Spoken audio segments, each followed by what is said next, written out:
কাশ্মীর হামলার পর থেকে ভারত পাকিস্তানের উত্তেজনা চরমে পৌঁছেছে। শুরু থেকে বোঝা যাচ্ছিল বড় কিছু ঘটতে চলেছে দুদেশের সীমান্তে। এবার আর শুধু কথা চালাচালি করে শান্ত হবে না তারা, এমনকি বেঁধেও যেতে পারে যুদ্ধ, সেই আশঙ্কায় করছিলেন কূটনৈতিক বিশ্লেষকরা। শেষ পর্যন্ত তাদের সেই আশঙ্কাই সত্যি হলো। মঙ্গলবার রাত 1:05 পাকিস্তানের আকাশে ঝাঁকে ঝাঁকে ঢুকে পড়ে ভারতের যুদ্ধবিমান। এরপরই পাকিস্তান ভূখণ্ডের আজাদ কাশ্মীরের 9টি লক্ষ্যবস্তুর 21টি স্থানে ক্ষেপণাস্ত্র হামলা চালায়। মাত্র 25 মিনিটে 24টি ক্ষেপণাস্ত্র ছুড়ে নিজ সীমানায় ফিরে আসে ভারতীয় যুদ্ধবিমানগুলো। তবে ঘুমন্ত জনপদে মধ্যরাতে আকস্মিক হামলায় উত্তপ্ত হয়ে উঠেছে গোটা পাকিস্তান।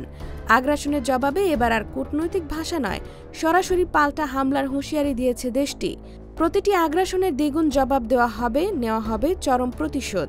3 বাহিনীকে বদলা নেওয়ার পূর্ণ ক্ষমতাও দিয়ে দিয়েছেন পাকিস্তানের প্রধানমন্ত্রী শাহবাজ শরীফ। বুধবার জাতীয় নিরাপত্তা কমিটির জরুরি বৈঠকে এমন স্পষ্ট বার্তাই দিয়েছেন তিনি। এমনটাই বলা হচ্ছে জিও বিবিসির প্রতিবেদনে। জানা গেছে, শাহবাজ শরীফের নেতৃত্বে জাতীয় নিরাপত্তা কমিটিতে এক জরুরি বৈঠক অনুষ্ঠিত হয়, যেখানে পাকিস্তানে ভারতের আক্রমণকে অবৈধ ও উস্কানিমূলক বলে নিন্দা জানিয়েছে আন্তর্জাতিক সম্প্রদায়ের কাছে। এর বিরুদ্ধে দ্রুত পদক্ষেপ নেওয়ার আহ্বানও জানিয়েছেন শাহবাজ শরীফ।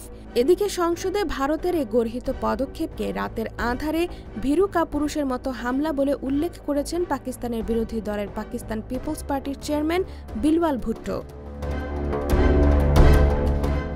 এদিকে ভারতের বিমান হামলার পর কাশ্মীর সীমান্তের নিয়ন্ত্রণ রেখা বরাবর দুই দেশের সেনাদের মধ্যে ব্যাপক গোলাগুলির ঘটনাও ঘটেছে। এতে ভারত শাসিত কাশ্মীরের অন্তত 8 জন নিহত হয় ও 30 জনের বেশি আহত হয়েছেন। পাকিস্তানের উপপ্রধানমন্ত্রী ও পররাষ্ট্রমন্ত্রী ইসহাক দার বলেছেন, মঙ্গলবার মধ্যরাতে ভারতের 75 থেকে 80টি যুদ্ধবিমান পাকিস্তানে হামলা চালিয়েছে। পাকিস্তানের বেসামরিক এলাকা লক্ষ্য করে এই হামলা চালিয়েছে ভারতীয় বাহিনী। স্কুল, কলেজ, হাসপাতাল সহ মসজিদেও হামলা চালিয়েছে তারা। পাকিস্তান দাবি করেছে তারা ভারতের অন্তত 5টি যুদ্ধবিমান ও একটি ড্রোন ভূপাতিত করেছে। তবে জম্মু কাশ্মীরে এখন পর্যন্ত 3টি ভারতীয় বিমান বিধ্বস্ত হয়েছে বলে স্বীকার করেছেন ভারতীয় কর্মকর্তারা।